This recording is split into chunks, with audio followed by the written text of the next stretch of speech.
Eu quero imitar aqui o pastor Wilson, porque eu acho que isso é saudável para a vida da igreja, e quero convidar você a ficar em pé para nós lermos o texto sobre o qual vamos meditar hoje.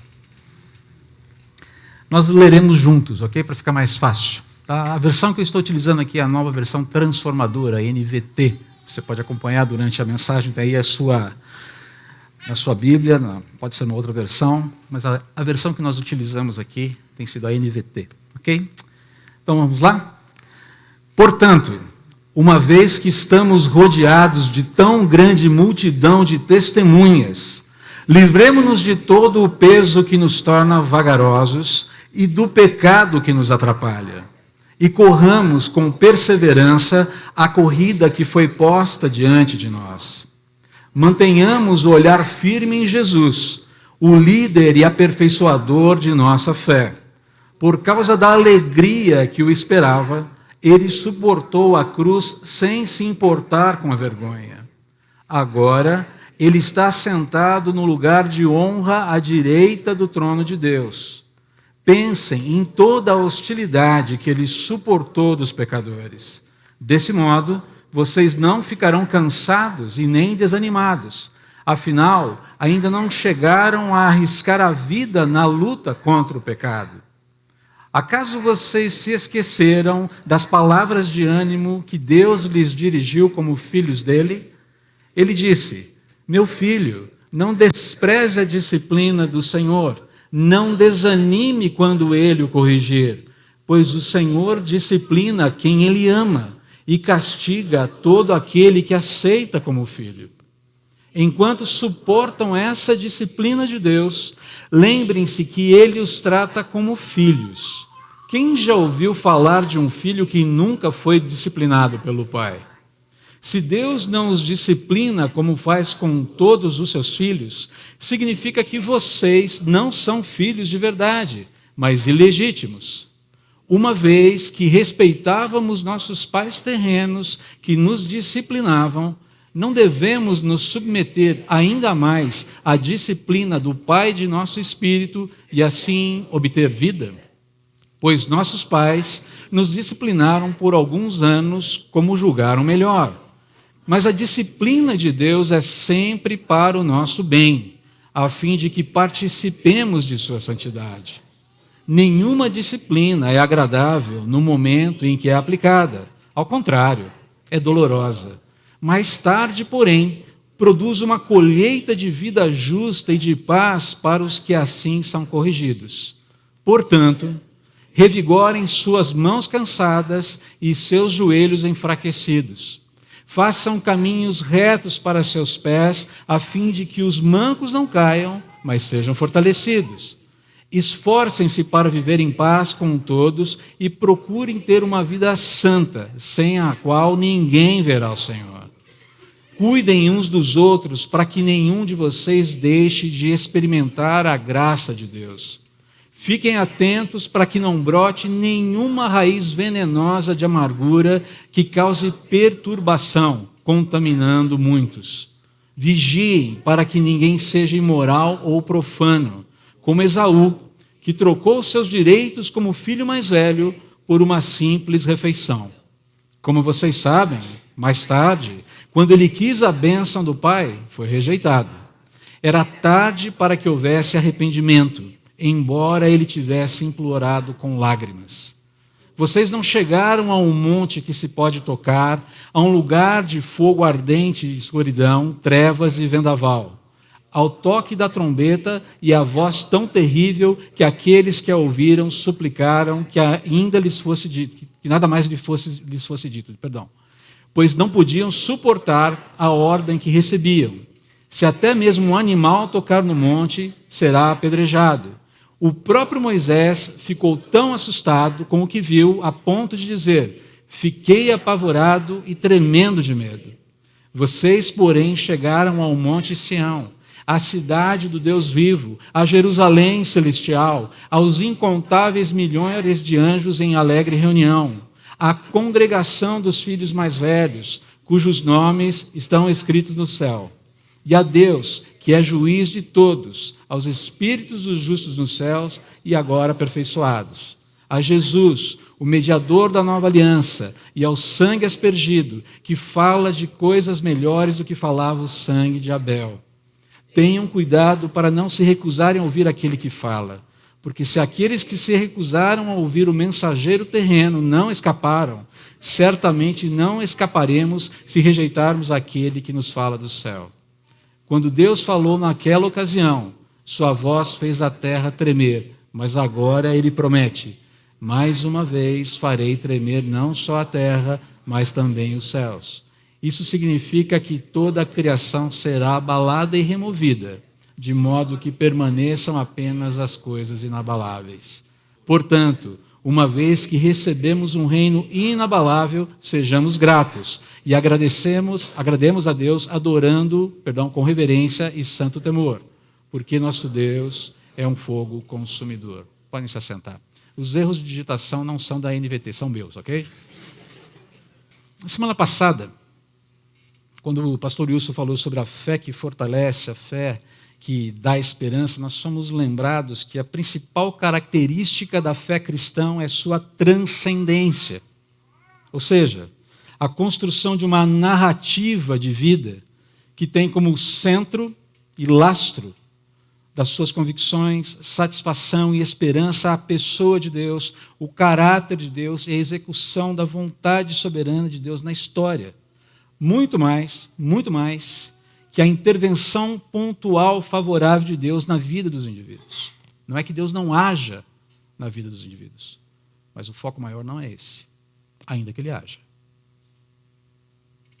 O foco da fé não é a minha história, mas a história de Deus e como a minha história contribui para que essa grande história exalte o Criador. Esse é o conceito de fé que nós vimos na semana passada. Se eu me lembro bem, ok? A fé diz respeito a muito mais do que os meus anseios, os meus desejos e as minhas necessidades, embora também leve em consideração tudo isso.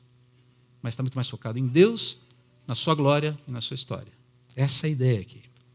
Agora, essa disposição à transcendência que extrapola o próprio bem-estar não é tão difícil de entender assim. A gente tem falado muito sobre isso, e vamos falar mais ainda hoje. Mas ela não é tão difícil de entender assim. Por exemplo, vou citar um exemplo, tive que pensar aqui dos muitos que eu tenho. Mas em 1956, 5 missionários americanos que faziam os primeiros contatos com os índios Auca, na Amazônia Equatorial, Equador, na verdade, né? Foram assassinados pelos indígenas em seu acampamento à beira de um rio. Eles pousaram com um aviãozinho pequeno, 5 deles. Já tinham feito alguns primeiros contatos via aérea, né? Passando. Os indígenas estavam se acostumando à presença daqueles estranhos ali. E num dos contatos mais diretos, esses 5 missionários foram assassinados de modo brutal por todos aqueles indígenas. Entre eles estava esse sujeito aqui, Jim Elliot. Por que o Jim Elliot está sendo destacado aqui em relação aos outros? Era mais importante? Não, porque ele fez uma declaração de fé impressionante, que eu vou retomar mais ao final dessa mensagem aqui. Mas a declaração de fé é essa: não é tolo aquele que abre mão do que não pode guardar, a sua própria vida, para receber em troca o que não pode perder, a vida eterna. Não é tolo aquele que abre mão do que não pode guardar, para receber em troca o que não pode perder, a vida eterna. Como eu disse, eu voltarei a essa história ao final dessa mensagem aqui. Essa disposição à transcendência que extrapola o próprio bem-estar não é tão difícil de entender, mas ela é difícil de aceitar e é difícil de incorporar à nossa vida, ao nosso dia a dia. Eu entendo. Eu olho, por exemplo do Elliot e, uau, fantástico!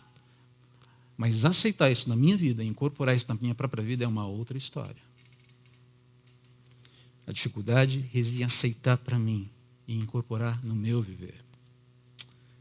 Eu não sei se a gente vive, não sei se trata de uma particularidade apenas da nossa época, mas é muito característica da nossa época esse desejo contínuo do bônus sem ônus, dos direitos sem deveres, do ganho sem esforço, do ganho pessoal em detrimento do sacrifício pessoal e, às vezes, do sacrifício coletivo e social. Eu não sei se é uma característica só da nossa época isso tudo, mas, com certeza, é uma particularidade do nosso tempo. As pessoas querem direitos, mas nenhum dever. Aliás, se não foi assistir ainda, vá assistir 1917, para entender o que significa dever. Se você está com o conceito de dever meio fragilizado aí na sua vida, assista 1917, indicado a 10 Oscars. Ok, o momento cinematográfico acabou. Mas é uma realidade. Direitos, mas não deveres. Bônus sem ônus. Ganho sem esforço. Quem são os nossos queridos aqui que lidam com a força trabalhadora mais jovem que entra nas empresas e em menos de um ano quer se tornar gerente ou diretor? Algumas mãos reticentemente levantadas aí, né? Lidamos com esse tipo de coisa.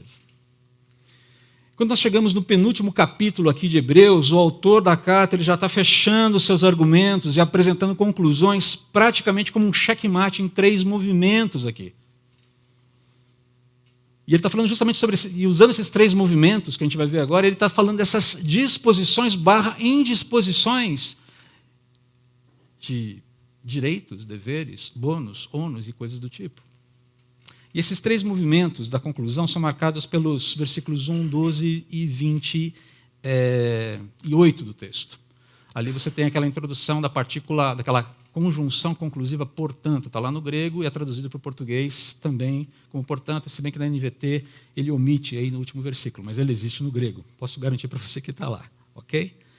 Bem, vamos ver esses 3 movimentos, então, o que eles nos ensinam. Eu estou fazendo um resumão aqui desse capítulo 12, porque há muita informação aqui. Esse é um capítulo para a gente estudar, se bobear, num semestre, não só num dia. Então, é quase uma covardia com vocês expor um capítulo inteiro assim, dessa forma. Mas é o que nós temos, vamos em frente. Em primeiro lugar, a gente precisa lembrar o seguinte, o primeiro ponto, o primeiro movimento aqui, que esse portanto nos abre perseverem. Portanto, perseverem. Agora, a questão é, esse portanto, ele está fazendo uma conexão com aquilo que foi pregado a semana passada sobre o capítulo 11. É uma relação óbvia, uma conexão óbvia com o capítulo 11. O que o autor aqui quer dizer é o seguinte, tenham em vocês o mesmo foco, a mesma confiança, a mesma disposição dos crentes do passado. Lembra lá da galeria dos heróis da fé? Aquela turminha toda lá? Pastor Wilson mencionou todos aqui, ou quase todos, explicando, expondo qual foi a característica da fé de cada um, como agiu. E fala, olha, é a mesma disposição, é o mesmo foco, é a mesma confiança. Aprendam com a confiança que os crentes do passado nutriram no caráter santo de Deus e nos propósitos de Deus. É essa conexão. Não foram super-homens. Não foi gente capaz de ter um conhecimento que abriu o seu ser para uma outra dimensão espiritual. Não, foram pessoas que viveram como nós, tinham problemas familiares como nós, tinham situações de trabalho complicadas como nós, e bobear tinham mais problemas do que nós, mas perceberam que o projeto de Deus, que a santidade de Deus, que a personalidade de Deus mereciam confiança. E se lançaram nesse projeto. E o custo não foi barato. Há um custo. Sempre há um custo. Direitos, deveres, bônus, ônus. Aprendam com essa turma, porque conhecer os exemplos de confiança no caráter de Deus fortalecem a nossa confiança em seu caráter no presente. Saber como esses homens depositaram, homens e mulheres, né? Homens e mulheres depositaram a sua confiança em Deus no passado, caminharam com Deus no passado, foram úteis para Deus no passado, viveram na dependência de Deus no passado, é útil para eu arejar minha mente e entender como a minha história deve ser conduzida no presente. Quando eu leio a declaração de fé do Jim Elliot, eu sou confrontado. Nós estamos falando de um homem que morreu antes de executar o seu grande sonho, que era servir a Deus no meio de indígenas na Amazônia, tinha estudado 4, 5 anos, tinha se aperfeiçoado no grego porque queria traduzir a Bíblia para aquela etnia, Ele não fez nada disso. Ele não fez nada disso. A pergunta foi inútil? Vamos chegar lá. Entendeu por que o pastor Wilson fez aquela santa provocação no domingo passado com perguntas sobre a escola dominical? Porque conhecer essas histórias alimenta a alma, não só o intelecto. Alimenta o espírito, alimenta a fé, a confiança, fortalece, revigora a minha noção de que Deus é real, o meu entendimento de que Deus é real e de que Ele atua, e atua em favor dos seus propósitos eternos e me sustenta nesse projeto. Por que o pastor Wilson provocou tanta gente com perguntas sobre a escola bíblica? Porque é na escola, no ambiente da escola bíblica dominical, depois do ambiente familiar, é importante que se diga aqui, que os fundamentos do conhecimento de Deus, do caráter de Deus, da história de Deus são lançados, queridos. São aprendidos e passam a ser apreciados. E aqui eu quero fazer só um parêntese. Ele fez uma pergunta que ele deixou sem resposta. Eu sei que foi na brincadeira, eu sei que ele sabe a resposta. Mas muito provavelmente Noé usou sim pregos para construir a arca, ok? Lembra dessa pergunta? Será que Noé usou pregos para construir a arca? Usou, muito provavelmente. Por quê? Porque o homem já manipulava, já tinha conhecimento de metalurgia nessa época. Como é que você sabe, André? Gênesis 4. Tubal-Caim, descendente de Caim. O homem já tinha conhecimento metalúrgico nessa época. Para que serve isso? Serve para muita coisa. É informação histórica. Idade do bronze, sabe essas coisas? Ajuda a gente a compreender que a história bíblica ela não ocorre no vácuo. Ela está sintonizada, ela está conectada com a realidade. Fecha parênteses. Agora, note aqui, há uma corrida, esse texto fala que é uma corrida, uma jornada estabelecida por Deus, uma corrida que foi posta diante de nós. Essa é a metáfora, uma corrida. Somos corredores. Essa é a ideia do autor de Hebreus, a usar esse exemplo aqui. É essencial. Então, primeiro, há uma corrida estabelecida por Deus. É essencial que nós a corramos. É necessário corrê-la, percorrê-la. Só que há um modo correto de fazê-lo. E o modo é perseverar. Resistir ativamente, resistir com esforço, com luta e não com uma paciência passiva. Resiliência pode até trabalhar um pouquinho a nossa passividade mais resistente. Mas quando a gente fala aqui de perseverança, a gente fala de atividade, de ação, de disposição nutrida no coração e na mente.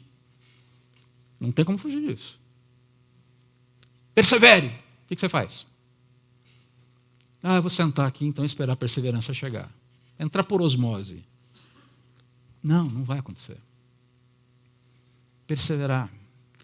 Há uma proposta colocada. Há uma necessidade colocada e eu preciso responder a ela. Eu tenho que lidar com isso.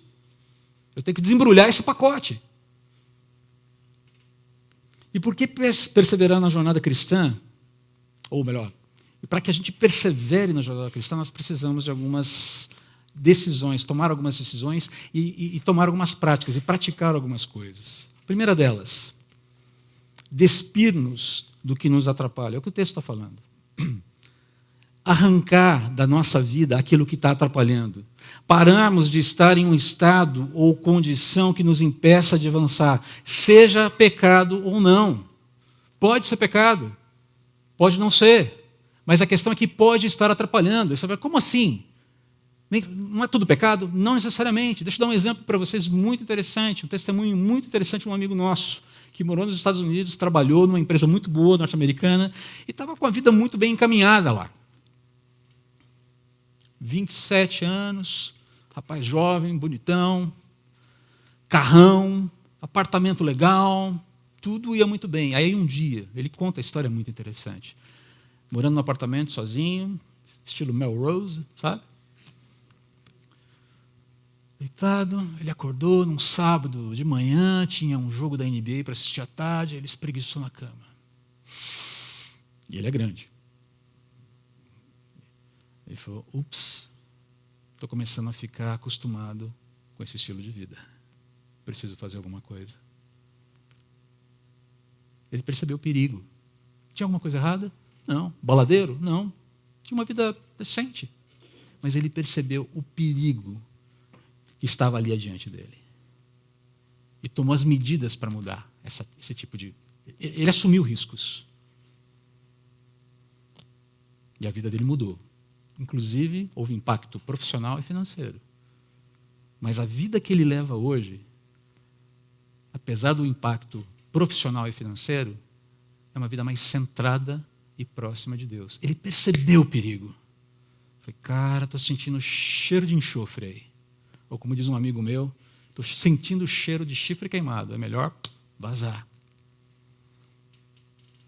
Despir-nos daquilo que nos impede. A ideia aqui do autor, e muito provavelmente ele está pensando nos corredores helênicos, é daquela turma que chegava para competir nos Jogos Olímpicos. Sim, eles já existiam naquela época, um pouco diferentes, bem diferentes, aliás, do que são hoje. E essa turma que chegava para correr, chegava com os seus hobbies, com as suas túnicas coloridas, paramentadas, e no momento da corrida eles simplesmente se despiam de tudo, ficavam nus. Para que a corrida fosse feita da forma mais eficiente possível. Para que a corrida fosse feita da forma mais completa possível, para que ele desse tudo de si e nada atrapalhasse o movimento, nada atrapalhasse esse avanço. É essa disposição, essa primeira disposição que nós precisamos ter para conseguirmos perseverar. O que hoje, querido, precisa ser tirado da tua vida? Diz aí para mim. Aliás, não precisa dizer, pensa.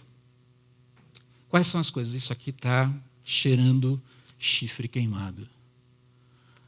Pode ser um pecado. Uma prática que você percebe, cara, esse negócio não sai daqui, e eu também estou tendo uma relação malemolente com esse negócio. Preciso dar um shift nisso aqui. Mas não necessariamente precisa ser um pecado para que atrapalhe o nosso progresso. É importante que isso seja dito. Pode simplesmente ser uma situação que abre espaço para um encaminhamento futuro, onde o seu coração vai se afastar do coração de Deus.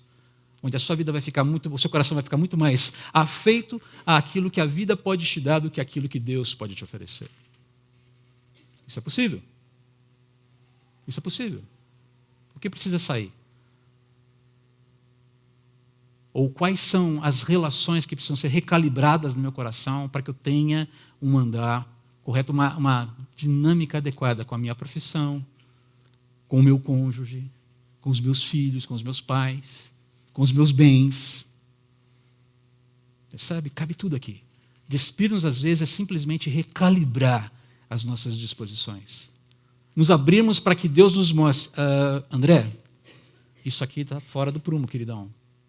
Não é deixar de ter, não é deixar de se relacionar, não é deixar de caminhar naquela direção, mas é caminhar com uma calibragem diferente. Onde as minhas disposições são ajustadas, reajustadas, corrigidas, remapeadas. Mas, em segundo lugar, nós também devemos nos desembaraçar do pecado. E, dado o contexto aqui, é muito provável que o autor de Hebreus se referisse ao pecado de incredulidade. Por quê? Porque a incredulidade lança dúvidas justamente sobre quem? Deus. Sobre o caráter dele, sobre as suas intenções. E nada é mais destrutivo para o avanço na vida cristã quanto eu suspeitarmos do caráter de Deus e das intenções de Deus para com a gente. Aliás, começou cedo na história, não é? Lembram lá de Satanás com Eva? Foi assim mesmo que Deus disse, lançando suspeitas sobre o caráter de Deus, lançando suspeitas sobre aquilo que Deus quis dizer com aquilo que ele disse. Não é bem assim. Não, era bem assim sim. E os efeitos a gente conhece até hoje. Essa é a gênese de todo e qualquer pecado, queridos. Incredulidade. Eu tenho que lidar com isso, você tem que lidar com isso. Nosso coração, ele está o tempo todo sendo sondado, sendo assediado pela incredulidade. Nós temos uma tendência natural a sairmos pela tangente no que diz respeito à confiança em Deus. Todos nós temos. Nós temos que militar contra isso aí. E como é que eu venço a incredulidade? Conhecendo a Deus, conhecendo a história de Deus e reconhecendo que ela vai muito além de mim e do meu umbigo. Diz muito mais a respeito dele do que de mim, embora diga a respeito de mim também. Mas tem a ver com ele. Eu não sou crente para ser mais satisfeito com a vida. Eu sou crente porque eu fui alcançado pela graça perdoadora de Jesus. Eu entendi a minha situação miserável. E Deus disse, eu te perdoo, eu paguei pelos seus preços, vem andar comigo. Andem comigo em novidade de fé, de vida. E me represente nessa sociedade que está tão alienada de mim, como você esteve até um tempo atrás. Essa é a verdadeira história. Diz respeito a Ele e não a mim. Ainda que, quando diz respeito a Ele, também diz respeito a mim. Ou diga respeito a mim. E terceiro, termos o Senhor Jesus como fonte e modelo da nossa fé. Um comentarista bíblico ele escreve que Jesus é a fonte da fé. Daniel Allen, se eu não me engano. Jesus é a fonte de fé, pois sua morte e ressurreição, por sua morte e ressurreição, ele se tornou a fonte de salvação eterna. E ele faz referência a Hebreus 5:9, que nós já estudamos. Ele é um modelo de fé, pois confiava em Deus, como evidenciado por sua total obediência na obra da expiação. Também ecoando aqui Hebreus 6:20, Jesus é o nosso precursor, aquele que abriu o caminho por onde outros seguiriam. Mas esse abrir caminho, abrir essa picada no meio da mata, do pecado, da realidade alienada de Deus, não é uma coisa que não custa nada. Custa muito. Custou muito. A própria vida de Deus. Eis a questão aqui. E essa é uma questão central para a gente. Deus se envolveu na tragédia humana e absorveu em si mesmo os efeitos colaterais dessa tragédia. Deus entrou, se envolveu na nossa tragédia e absorveu em si os efeitos colaterais dessa tragédia, enquanto ele já via a sua vitória final sobre a realidade trágica da humanidade. É isso que o texto está falando também. Podemos voltar aqui todo o tempo no texto, uma questão de tempo. Mas quando Jesus olha e vê o resultado da sua obra, fala, ok, vale a pena. Agora, vamos lembrar que haja disposição para enfrentar o que ele enfrentou, ainda que vale a pena. É importante que a gente diga, que a gente repita isso sempre. Custou algo ao filho a posição, ainda que temporária, custou ao filho humilhação, custou ao filho escárnio, rejeição, traição, morte, antes que a vitória da ressurreição e a vitória final que ainda virá sejam cravadas, ou cravassem uma estaca, ou cravem uma estaca definitiva na morte e no mal. Pensem aqui, pensem, essa é a exortação do autor de Hebreus nesse momento. Considerem que as hostilidades que Jesus sofreu, ele sofreu por ser obediente. Olha só. Jesus sofreu hostilidades por ser obediente, por cumprir o propósito de Deus. Jesus morreu por ser obediente. A obediência lhe custou a vida. A obediência lhe custou a vida. E eu estou sendo exortado pelo autor de Hebreus que ele seja o seu modelo de fé. Quantos aqui já tiveram o seu sangue derramado por obediência a Deus? Quantos aqui já derramaram o seu sangue? Eu espero que isso nunca aconteça. Eu oro para que isso nunca aconteça. Nem para mim, nem para você. Mas e se um dia tiver que acontecer? Como é que nós estamos caminhando com o nosso viver hoje para enfrentarmos essa possibilidade lá na frente? Ainda que remota. Ela é remota. Eu concordo, mas ela existe. A ideia, Jesus como modelo de fé nos exorta a reinterpretar a experimentação das dificuldades, das perseguições, das hostilidades e adversidades da vida como instrumentos de Deus para a nossa educação. É nesse sentido que ele está falando de disciplina aqui no texto. A ideia de disciplina nesse texto não é punir, não é punição, mas é instrução, é treino do filho para um viver justo. Deus preocupado em formar em você, em mim, o caráter dele para que a nossa vida seja um viver justo, para que o nosso exercício de vida seja um exercício de vida justo e que nesse sentido nós o honremos e o glorifiquemos. Só que além disso, a realidade da disciplina, dessa instrução, evidencia que eu e você somos filhos de Deus. Vocês que são pais sabem muito bem. Qual é a preocupação de vocês com seus filhos? Que seja um bom cidadão, uma boa pessoa, não é verdade? Como é que a gente faz isso? Como é que a gente produz uma boa pessoa? Percebe? Pronto. Você vai ter que educá-lo. Você vai ter que mostrar para ele o que é certo e o que é errado. Porque você se preocupa com o andar dele, com a representatividade dele dentro da realidade na qual nós vivemos. Você se preocupa com a pessoa dele, em como ele será visto, em como ele vai operar. Deus tem a mesma preocupação em relação a nós e seus filhos.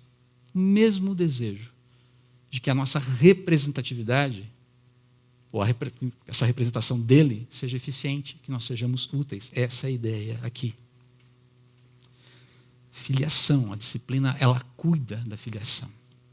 E qual deve ser a resposta do cristão diante da realidade dessa disciplina que instrui da parte de Deus? Porque o problema é a nossa reação. Deus não vai deixar de instruir. Deus não vai deixar de disciplinar dessa forma. Como é que a gente lida com isso? Qual deve ser a nossa reação? Aceitação, simples. Aceitação, submissão e, sobretudo, confiança no caráter dele. De que ele sabe o que está fazendo. Não estou dizendo que é um processo fácil. André, você tira de letra? Não, não tiro. Mas eu tenho que lidar com esse negócio. E existem formas de lidar com esse negócio. Um amigo muito querido nosso, que é missionário em Asas do Socorro, antes de dentista, quando ele estava no processo de transição para ser missionário em Asas do Socorro, ele, situação financeira apertada, prestes a casar, sabe aquele momento que você fala, se alguma coisa der errada, o castelo inteiro de cartas cai? Sabe aquela ideia? Se você puxar uma carta, blá, né?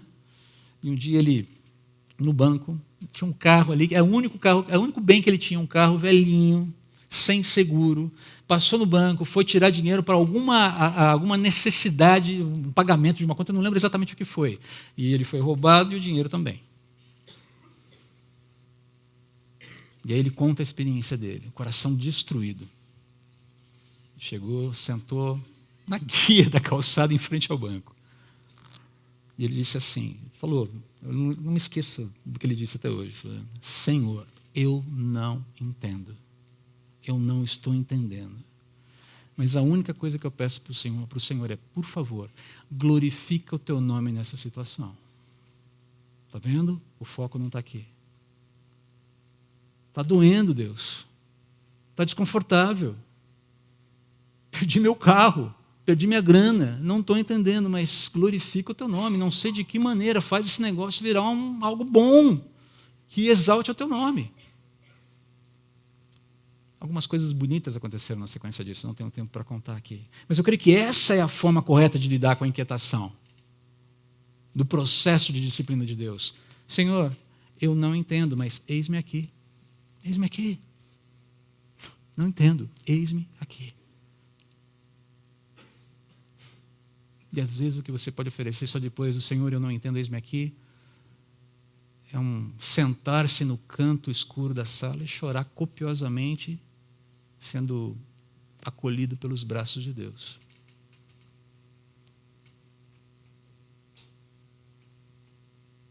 Ele vai honrar o seu propósito, ainda que doa em nós. Queridos, algo que eu concluí há algum tempo, conclusão minha, ok? É que boa parte das vezes em que eu expresso minha inquietação com o tratamento de Deus em forma da pergunta, por que o Senhor está fazendo isso comigo, hein? Pô, Senhor, qual é, meu? Já fez essa pergunta para Deus? Não dessa forma, André. Sou mais espiritual que você. Ok, amém, irmão. Que bom. Mas eu já tive essas reações. Pô, Senhor, o que está acontecendo? Não estou entendendo, meu. É diferente de falar, Senhor, não estou entendendo, eis-me aqui, certo? Senhor, não estou entendendo, eis-me aqui. Pô, Deus, qual é? O que está acontecendo? Bem diferente. Bem diferente. Mas uma coisa que eu entendi quando, com essa pergunta que aparece dessa forma, é que nela, ou carregando essa pergunta, ou embutido nessa pergunta, existe uma presunção do meu coração, ou no meu coração, de que Deus não deveria ter qualquer motivo para fazer aquilo que Ele está fazendo comigo. E se Ele tiver motivo, esse motivo é suspeito. Fica esperto aí, da Trindade. Porque Tá esquisito esse negócio aí, hein? Não estou entendendo, não. Já viu gente intimando Deus? Uma forma de intimar Deus é reivindicar. Eu reivindico. Eu tomo posse. Restitui, eu quero aquilo que é meu. É uma forma de você dizer para Deus: o Senhor não está fazendo o seu trabalho direito, ok? Estou suspeitando das suas intenções. Eis-me aqui, não entendo. Deus, glorifica teu nome. Não estou, está difícil, não estou entendendo como isso vai contribuir para a construção do meu caráter, da tua vontade através da minha vida e na minha vida. Mas estou aqui, trabalhe em mim. Ajude-me a entender essa instrução que o Senhor tem para mim. Querido, só pode ser instruído, na verdade, entender, aceitar, lidar, dialogar bem com a disciplina de Deus, quem tem um coração pacificado e acalmado sobre a dignidade e o caráter de Deus. Senão a gente entra em guerra com Ele. Segundo movimento, portanto, recomponham-se, está lá no versículos 12 a 27. E aqui eu quero ser rápido, preciso ser rápido. Quando eu me lembro que Jesus sofreu hostilidades em razão da sua obediência, quando eu me lembro que Jesus, o sumo sacerdote perfeito, se identifica com o meu sofrimento, porque Ele mesmo foi testado em toda espécie de sofrimento, quando eu me lembro que nem toda a disciplina de Deus é punitiva, muito pelo contrário, quando eu me lembro que Deus usa, sim, dificuldades, perseguições, hostilidades e adversidades da vida para me instruir na justiça, quando eu me lembro que a disciplina de Deus é evidência da nossa relação pai e filho, ou pai e filha, no caso das mulheres, quando eu me lembro que eu tenho uma perspectiva escatológica que me oferece real esperança, quando eu me lembro de tudo isso, a minha exaustão espiritual, a minha exaustão física, a minha exaustão mental, ela pode ser adequadamente enfrentada, tratada e superada. Não é que a gente não vai ter, mas ela pode ser superada. Ela pode ser vencida. Vai dar trabalho, mas ela pode ser superada e vencida. O cansaço e o desconforto, eles podem ser vencidos. É por isso que a gente tem lá Isaías 40, 31, dizendo: aqueles que esperam o Senhor renovarão suas forças, subirão com asas como águias, correrão e não se cansarão, caminharão e não se fatigarão.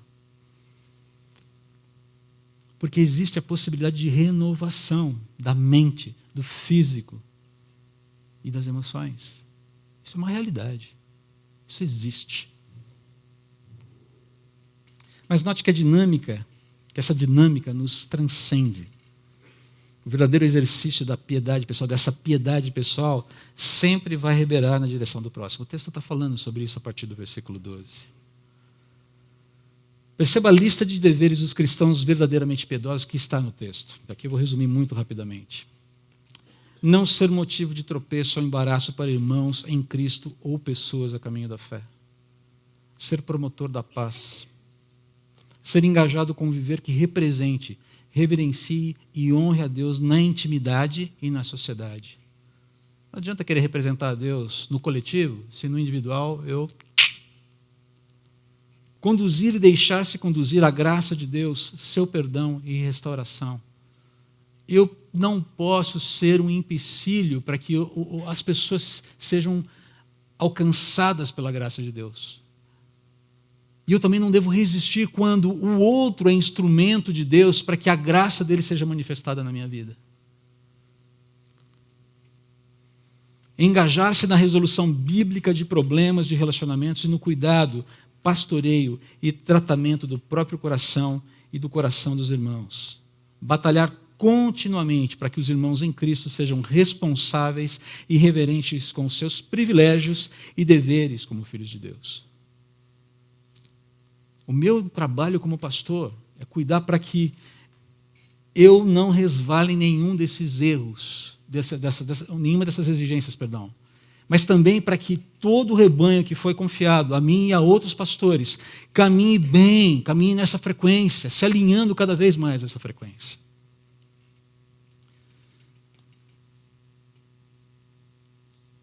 E aqui eu quero reforçar uma verdade exposta apenas há algumas semanas, na verdade há 2 semanas atrás, pelo pastor Marcos Amado, nesta série de Hebreus. Eu quero reforçar uma verdade exposta pelo pastor Marcos Amado, repito, ok? Não existe a possibilidade de compartimentar a piedade. O que eu quero dizer com isso? A verdadeira piedade brota no coração, transformando o indivíduo como expressão do amor de Deus e, como tal, transcende esse mesmo indivíduo transformado em direção ao próximo e às suas reais necessidades. Reais necessidades. Se a gente vai chamar isso de piedade social, piedade coletiva, comunitária, outrocêntrica, eu não sei. Mas é assim que a coisa funciona. Olha só o que Tiago diz na sua carta, capítulo 2, versículo 14. De que adianta, meus irmãos, alguém dizer que tem fé, se não tem obras? Acaso a fé pode salvá-lo? Quem salva é Cristo. Se um irmão ou irmã estiver necessitando de roupas e de alimento, e do alimento de cada dia, e um de vocês lhe disser, vá em paz, aqueça-se e alimente-se até satisfazer-se, sem, porém, lhe dar nada, de que adianta isso? Assim também a fé, por si só, se não for acompanhada de obras, está morta. O fato é que se a piedade pessoal é genuína, é impossível que ela não se manifeste na comunidade, na sociedade e ao próximo através de vidas redimidas e transformadas. É natural que isso aconteça. É esperado que isso aconteça. Você não compartimentaliza a piedade em pessoal e social. Uma coisa só. E se uma das duas está faltando, tem alguma coisa estranha ali. Por outro lado, não existe expressão de verdadeira piedade social sem verdadeira piedade pessoal. Lembre-se que piedade é algo que nós nutrimos, que nós exercitamos em relação a Deus. Quando alguém chega para mim e fala assim, nossa, o sujeito é super piedoso, ajudou um monte de gente. Ele fala, não tem nada a ver. Não tem nada a ver. Ele é generoso, mas não necessariamente piedoso. Conheço muita gente que não crê em Deus, que é muito mais generosa que boa parte dos cristãos que eu conheço. Não crê em Deus, mas é extremamente generoso ou generosa. A gente tem que cuidar aí com os termos. E por fim nós chegamos ao último movimento conclusivo. Sejam gratos. Então, portanto, vocês perseverem. Portanto, recomponham-se. Portanto, sejam gratos. A realidade do reino de Deus e nossa inclusão nele, com todos os desdobramentos presentes e futuros, devem produzir gratidão e adoração em nosso coração. Repito, a realidade do reino de Deus, o fato de que o reino de Deus é real, existe, eu estou inserido nele, com todos os desdobramentos, já nesse século, nesse momento, né, dentro da história, e os desdobramentos futuros, devem produzir gratidão e adoração em nosso coração. A insatisfação que nos acomete muitas vezes tem relação com essa perda da perspectiva de quem nós já somos em Jesus, da nossa identidade em Cristo, da providência de Deus e das maravilhas que Ele já reservou na eternidade para nós. Quando nós perdemos contato com essas verdades, é que muitas vezes a insatisfação começa a brotar no coração. A insatisfação é fruto, muitas vezes, de uma vida que deseja se satisfazer imediatamente no presente. Começa a se satisfazer, a se sentir confortável demais na realidade presente. Mais do que confiante, mais do que depositando as suas esperanças nas promessas de satisfação plenas feitas por Deus sobre o futuro, sobre o seu julgamento final, sobre aquilo que Ele vai trazer de bem para a realidade criada por Ele. Ignorar essa realidade pode ser perigoso. Pode ser muito perigoso. E observá-la é, com certeza, viver uma vida útil e completa para Deus, não importa quanto tempo você viva, mas sim como você vai viver. Não é tolo aquele que abre mão do que não pode guardar, a sua vida, para receber em troca o que não pode perder, a vida eterna. O mais curioso é que essa declaração do Jim Elliot foi uma resposta às críticas feitas, sabe por quem? Sabe quem fez as críticas que geraram essa resposta? cristãos. Você é louco, Jim. Você, com toda essa sua habilidade, com toda essa capacidade de liderança, com todo esse carisma, com todo esse conhecimento, cara, igrejas e mais igrejas convidam você para ser pastor de jovens, para estabelecer novas lideranças dentro da realidade americana. A igreja precisa de você, Jim. Você é louco de ir para o Equador. Você é louco de se envolver com índios, com silvícolas, com gente selvagem. Teu lugar é aqui, cara. E ele responde: não é tolo aquele que abre mão daquilo que não pode guardar. A sua vida, para receber em troca o que não pode perder. Perceba a convicção. Eu não estou dizendo para você que todo mundo tem que largar tudo e ir para o Equador agora cuidar dos Aucas. Até porque o trabalho lá vai muito bem, obrigado, você vai saber daqui a pouquinho. Mas a questão é que essa visão clara do caminho que Deus tem proposto para mim vai exigir em alguns momentos um posicionamento firme, convicto. Muito mais amparado na confiança no caráter de Deus do que nos fatos. É bem possível que muitos desses críticos do Jim Elliot, gente que falou para ele, inclusive, que ele era louco, tenha soltado a seguinte frase depois de saber da morte dele: ah, Jim, eu bem que te avisei, isso era uma tragédia anunciada. Oh, Deus, tenha misericórdia de nós. A última frase é a única que vale. Oh, Deus, tenha misericórdia de nós. Porque precisa realmente muita misericórdia. Sabe o que é interessante nessa história? Talvez você já conheça. Contrariando a lógica vigente, as 5 viúvas dos missionários assassinados decidiram continuar o trabalho iniciado pelos maridos, junto dos índios Auca. Pegaram todo o dinheiro que ganharam, como uma espécie de indenização pela morte dos maridos, e investiram onde? Naquela frente missionária que matou os maridos. Sabe o que é interessante? Alguns anos depois, a filha do Jim Elliot, Valerie, se eu não me engano, ela foi batizada pelo assassino do pai. Agora um crente em Jesus e um líder cristão de respeito na comunidade entre os Aucas. Dá para imaginar essa cena? Foi batizada pelo assassino do pai no rio onde o pai foi morto. Esse é o Deus a quem nós servimos, queridos. Só Ele é capaz disso.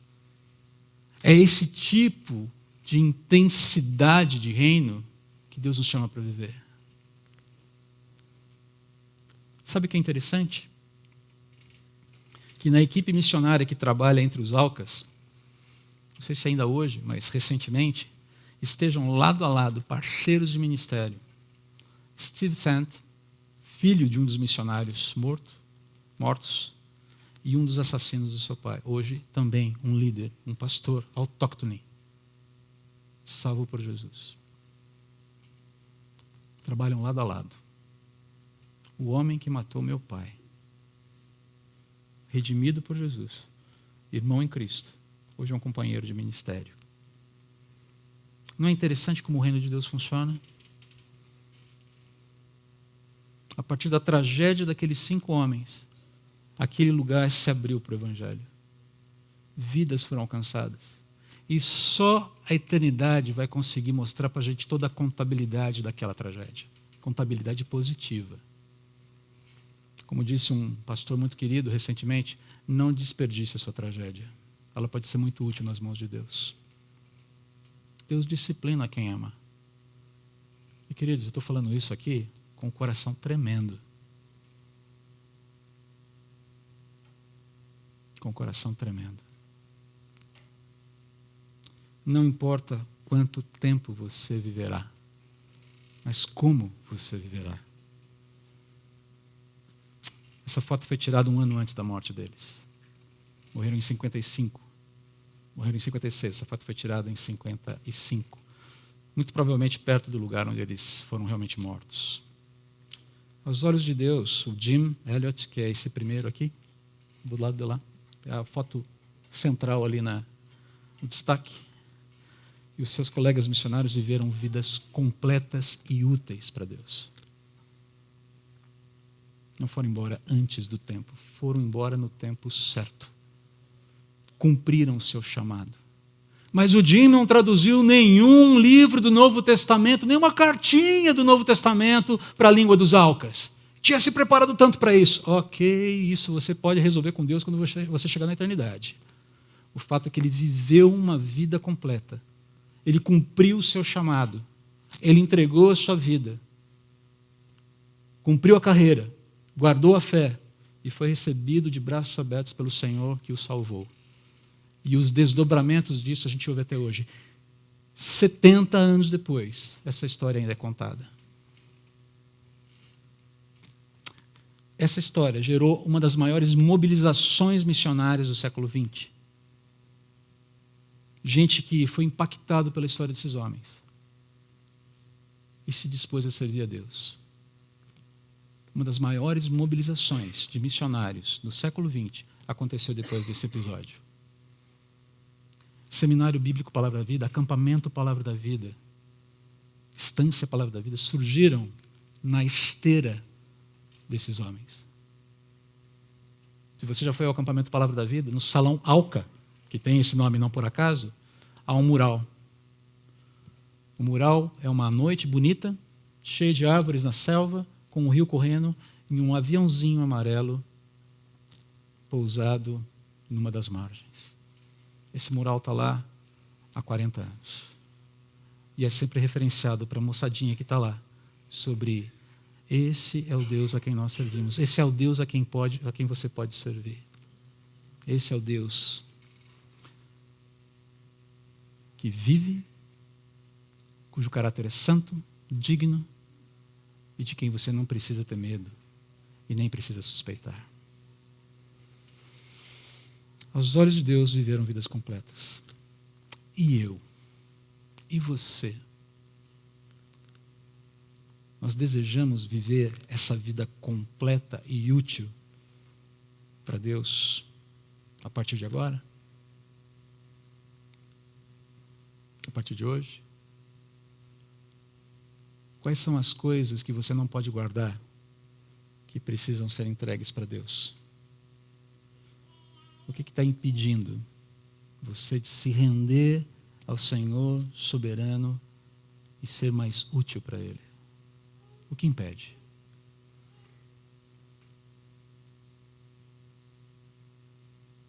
Pai, eu quero reconhecer que há muitas coisas que disputam espaço no meu coração contigo. Elas estão o tempo todo gritando no meu ouvido. Me dê atenção, eu sou tão legal, eu sou tão importante, eu posso te fazer feliz. E o Senhor calmamente, pacientemente, muitas vezes entra de novo naquele processo comigo de me educar, de me instruir, dizer, André, não vai por aí. André, olha o teu coração. André, fique atento para aquilo que você tem nutrido como esperança verdadeira. Eu sou a tua esperança verdadeira. Pai, eu creio que todos os meus irmãos aqui querem ser úteis para o Senhor, mas essa utilidade não se dá nos nossos termos. Todos nós temos muitas vezes medo de nos comprometermos mais contigo, porque a gente acha que o Senhor vai pedir alguma coisa que a gente não quer dar. E, eventualmente, o Senhor vai pedir alguma coisa que a gente não quer dar mesmo. Mas esse é o ponto. O Senhor não faz isso pensando em nos machucar. O Senhor faz isso porque é necessário, para que os nossos movimentos sejam desimpedidos e o nosso serviço ao Senhor, a nossa utilidade ao Senhor seja mais plena. O Senhor usa as dificuldades, o Senhor usa o sofrimento, o Senhor usa as perdas, o Senhor usa situações que nós não controlamos para nos ensinar, porque o Senhor nos ama. A relação, a metáfora do pai que cuida do filho, ainda que de forma imperfeita, presente ali em Hebreus 12, nos mostra que o Senhor é um Deus verdadeiro, que o Senhor, por ser perfeito, tem muito mais habilidade, tem muito mais dignidade e tem muito mais direito de nos disciplinar do que os nossos pais terrenos. Mas nos ajuda, por favor, porque às vezes na caminhada a gente se vê muitas vezes envolvido, se vê absolutamente engajado com uma agenda que é absolutamente oposta à tua agenda. E se o Senhor não atuar fortemente para nos ensinar, para nos alertar, para nos corrigir, a gente vai continuar fazendo uma imersão profunda nessa agenda. É o fato. A gente gosta bastante da gente. Eu costumo dizer que eu sou meu melhor amigo, além de meu pior inimigo. Mas é verdade. Eu gosto demais de mim para poder te servir como eu devo. E é por isso que eu preciso tanto de correção. É por isso que eu preciso tanto do Senhor me quebrando muitas vezes. E usando situações que eu não gosto. Eu realmente não gosto. Para aprender. Por favor, nos ajude nessa disposição. E, sobretudo, que ao lidarmos com todas essas inquietações da vida e mudanças nas nossas prioridades, na nossa agenda, nas prioridades da nossa agenda, a nossa resposta seja para o Senhor: Senhor, eu não entendo, mas eis-me aqui. Em nome de Jesus. Amém.